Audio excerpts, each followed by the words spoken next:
안녕하세요. 맨유의 모든 것입니다. 오늘은 프리미어리그 6라운드 맨유와 아스날의 경기를 리뷰해보도록 하겠습니다. 맨유는 오늘 새벽 00시 30분에 펼쳐진 아스날과의 홈경기에서 3대1 완승을 거두면서 5연승을 달리고 있던 아스날의 연승 행진을 멈췄습니다. 그리고 맨유는 초반 두 경기에서 연패를 당했지만 내리 4연승을 거두면서 5위로 껑충 뛰어 올랐습니다. 먼저 맨유의 선발 라인업입니다. 데야 골키퍼, 4백에는 달로, 바란, 리산드로 마르티네즈, 말라시아, 투볼란치에는 에릭센과 맥토미니, 3명의 공격형 미드필더에는 안토니, 브루노 페르난데스, 제이든 산초, 최전방에는 레시포드가 위치했습니다. 아스날도 부상 없이 풀 전력을 가동할 수 있었습니다. 램스데일 골키퍼, 진첸코, 마갈량이스, 살리바, 화이트의 4백, 자카, 로콩가의 투 볼란치, 3명의 공격형 미드필드에는 마르티넬리, 웨데가르트, 사카, 최전방에는 제수스가 나왔습니다. 자, 그럼 이번 경기 키포인트를 살펴보도록 하겠습니다. 먼저 공격적인 부분에서 포인트를 한번 살펴보도록 하겠습니다. 원래 테나하 감독은 아약스 시절부터 점유율을 바탕으로 후방에서 빌드업을 통해서 주로 공격을 전개했습니다. 하지만 첫 두 경기에서 연패를 당하고 현 선수단을 파악한 후에 점유율을 포기했고 결과적으로 결과를 가져오는 실리적인 축구를 구사하게 되었습니다. 지난 세 번째 경기 리버풀과의 맞대결에서 점유율에서는 크게 밀렸지만 실리적으로 역습과 빠른 공격을 활용하여서 승점 3점을 가져오게 되었고 그 이후에 실리적인 축구를 계속해서 구사하게 된 것이죠. 하지만 그렇다고 해서 테나우 특유의 전술 색깔이 없어졌다거나 그런 것은 아닙니다. 테나우 특유의 오버 더 아이솔레이션이라고 하는 한쪽에 몰아놓고 반대로 전환해서 빠른 공격을 전개하는 전술의 패턴이 보이기도 했습니다. 그리고 빌드업 장면에서도 3백 형태를 만들어서 라볼피아나 형태를 갖추는 빌드업의 형태도 우리가 자주 볼 수 있었습니다. 우선 이 장면에서도 보시듯 말라시아, 리산드로, 바란이 3백 형태를 구축하고 상대적으로 오른쪽 풀백에 위치한 달로가 공격적으로 올라가게 되면서 3백 형태의 라볼피아나 그리고 넓은 공간을 사이드로 활용할 수 있는 달로가 형성이 되면서 공격이 이루어지는 모습을 볼 수 있습니다. 또한 여기서 보시면 달로가 사이드로 넓게 벌려서 위치하는 것이 아니라 상대적으로 안쪽에 위치하면서 인버티드 윙백의 형태를 갖추고 있습니다. 이렇게 된다면 안토니가 상대적으로 벌려서 볼을 받을 수 있기 때문에 1대1의 강점이 있는 안토니가 좀 더 자신의 장점을 활용할 수 있는 것입니다.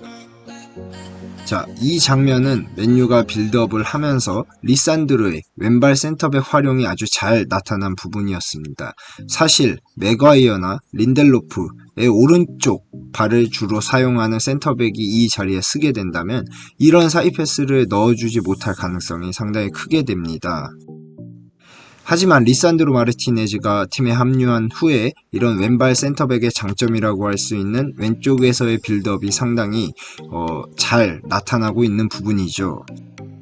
오늘 경기에서도 왼쪽에서 주로 빌드업을 진행하다가 에릭센과 브루노, 맥토미니가 셋 다 왼쪽에 위치해서 오른쪽에 넓게 공간이 생겼을 때 안토니에게 몰아놓고 반대 전환을 하여서 공격을 전개하는 모습이 나왔습니다. 사실 이 장면이 그런 오버 더 아이솔레이션의 아주 좋은 예시입니다. 왼쪽에도 지금 보시면 레시포드, 브루노 또 다양한 미드필드가 형성이 되어 있는데 상대적으로 오른쪽에는 안토니와 달로 둘만 위치하게 되고 안토니가 볼을 잡았을 때 달로가 오버래핑을 나가면서 상대 수비수의 시선을 끌어두고 왼발 윙어인 안토니는 오른쪽에서 안쪽으로 치고 들어오면서 슈팅을 하거나 2대1 패스를 받거나 크로스를 시도하는 장면이 많았습니다. 자, 다음은 득점 장면에서의 공격 전개를 살펴보도록 하겠습니다. 우선 이 공격 전개에 있어서 가장 중요한 부분은 에릭센의 이런 긴 롱패스나 전진 패스가 있었습니다. 첫 번째 골 장면에서도 지금 보시다시피 에릭센이 볼을 잡았을 때 전방에서의 시야를 확보한 후에 브루노의 위치를 확인하고 길게 스루 패스를 넣어준 장면이 주요했습니다. 브루노는 왼쪽에 들어오던 산초에게 볼을 연결했고 이 볼이 레시포드를 거쳐서 오른쪽에 안토니까지 그대로 연결되면서 맨유가 쉽게 득점할 수 있었습니다. 두 번째 골 장면도 마찬가지입니다. 에릭센한테 볼이 투입되었을 때 에릭센은 지금 이 상황에서 왼쪽에 있는 브루노를 확인하고 논스톱으로 전진 패스를 넣어주면서 브루노가 빠르게 역습 상황에서 스루 패스를 넣어줄 수 있는 환경을 마련해 주었습니다. 또한 브루노 페르난데스의 가장 큰 장점이라고 할 수 있는 라인을 올려있는 팀을 상대로 했을 때 이 뒷공간 패스를 아주 기가 막히게 잘 넣어주면서 또한 스피드가 있는 레시포드에게 이 볼이 걸리면서 두 번째로 추가골을 득점할 수 있었습니다. 세 번째 장면에서는 아스날의 좀 무리한 공격 시도가 우리가 좀 더 잘 골을 넣을 수 있는 환경을 만들어주지 않았나 이렇게 생각을 합니다.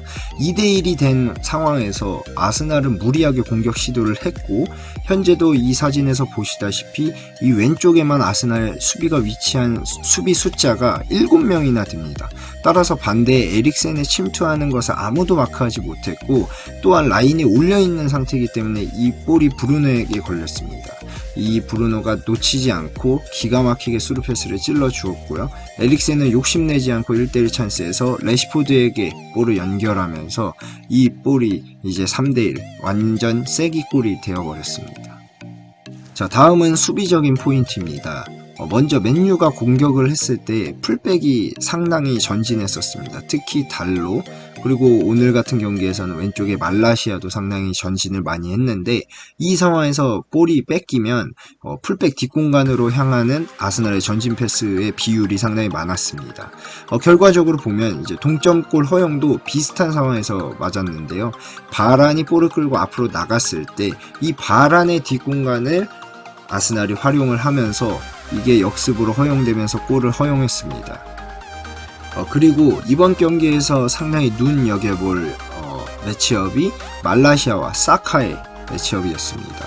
사실 말라시아가 후반 중반까지 사카에게 1대1 수비에서 고전하면서 이제 아스날은 계속해서 사카의 발밑으로 공을 투입하고 또한 공간을 만들어줍니다. 오버랩을 나가거나 한쪽으로 빨리 전환해가지고 사카에게 공간을 열어주었고 1대1 공격을 계속해서 시도하게 만들었죠. 이 상황에서 왼쪽 윙으로 출전한 제이든 산초가 좀 적극적으로 수비에 가담하면서 사카를 묶어줬지만 오히려 산초 본인이 공격 상황이나 역습 상황에서는 오히려 뒤로 빠지게 되는 상황이 만들어지기도 했습니다. 자, 지금은 전반 초반의 상황인데요. 우리의 공격 라인과 미드필드 라인이 상대적으로 올라와 있을 때 오늘 같은 경우에는 뒤에 리산드로나 바란이 두 명만 존재하는 경우가 상당히 많았습니다. 따라서 이 간격이 상당히 벌어졌을 때 제주스에게 한 번의 롱패스가 들어가는 장면입니다. 자, 다음은 전반전에 실점을 했지만 VAR로 이제 골 취소가 된 장면인데요. 이 장면에서도 달로하고 왼쪽에 보면 말라시아가 상당히 전진해 있어서 이 뒷공간으로 마르티넬리가 이제 침투를 하면서 이 침투 패스가 들어가는 모습입니다. 이런 장면이 상당히 많았다는 것이죠. 자, 다음은 실점 장면입니다. 바란이 볼을 끌고 나왔을 때, 볼을 뺏겼을 때 지금 같은 상황을 보면 달로와 리산드로 사이에 공간이 많이 벌어져 있습니다.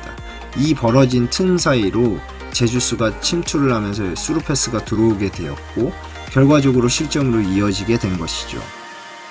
또한 이 상황에서는 말라시아의 위치 선정이 상당히 아쉬웠습니다. 사실 이 볼이 침투되었을 때 말라시아가 동작을 멈추고 서 있게 됩니다. 하지만 이 볼은 흘러서 사카에게 연결이 되었고 결과적으로 이 볼이 실점하게 되었습니다. 자, 다음은 사카와 말라시아의 1대1 장면입니다. 전반 초반의 모습을 보시면 사카와 말라시아가 1대1로 오로지 1대1로만 붙어서 맞닥뜨리는 상황이 상당히 많습니다.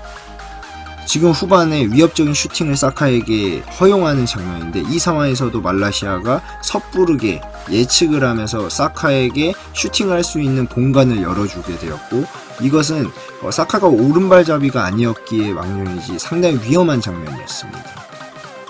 결과적으로 전반전 막판에는 산초가 적극적으로 말라시아를 도와주게 되면서 말라시아가 사카하고 1대1로 정면으로 맞닥뜨리는 경우가 많이 보이지 않았습니다만, 이런 상황에서 이제 산초가 상대적으로 내려오면서 맨유가 볼을 뺏었을 때 역습 상황에서 오히려 공격적으로 위치하지 못하고 뒤에 머물러 있는 경우가 상당히 많았다는 것입니다. 오늘 경기 리뷰는 이것으로 마치도록 하겠습니다. 영상을 재밌게 보셨다면 구독과 좋아요, 알림 설정 부탁드리고요. 다음 경기는 맨유하고 소시에다드의 유로파 리그 대망의 개막전을 치르게 됩니다. 그 경기 리뷰로 한번 돌아와 보도록 하겠습니다. 감사합니다.